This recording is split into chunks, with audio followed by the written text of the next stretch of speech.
Well, thousands of kids in Broward County headed back to school today, but in a very different way than they're used to, taking their classes online. And it was a very challenging experience for teachers, students, and parents. And so how did it go today? Here's Local 10 News reporter Roy Ramos.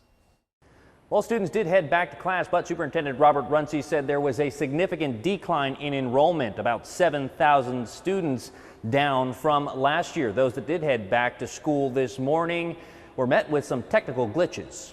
We have the best class ever!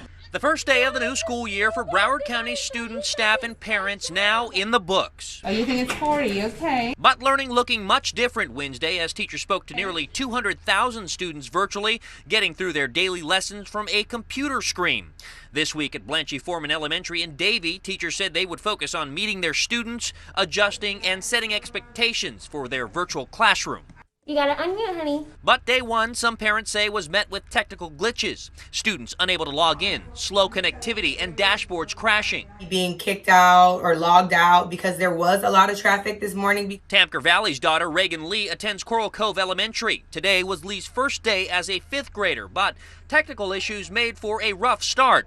I took this mother's concern straight to Superintendent Robert Runcie, who acknowledged there was issues logging in for students across the county this morning. That lasted for about 15 minutes. It was a significant volume of folks that came on. IT has addressed that, and we don't anticipate seeing that again tomorrow. As Broward schools begin online, Florida teachers went to court hoping to overturn Governor Ron DeSantis' order that every district must offer in-person learning.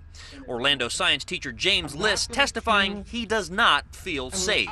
I've chosen my kids, my students, over so many difficult things, but I can't put my family at risk. Attorneys for the governor agreed opening schools has its risks, but say there are greater risks with keeping schools closed, which they say could lead to depression and child abuse. And for those parents experiencing those technical glitches, the superintendent urged that you contact the school until they get their virtual call center up and running, which they do expect will be next week. As for that in-class learning, he says they will revisit that idea in 2 weeks.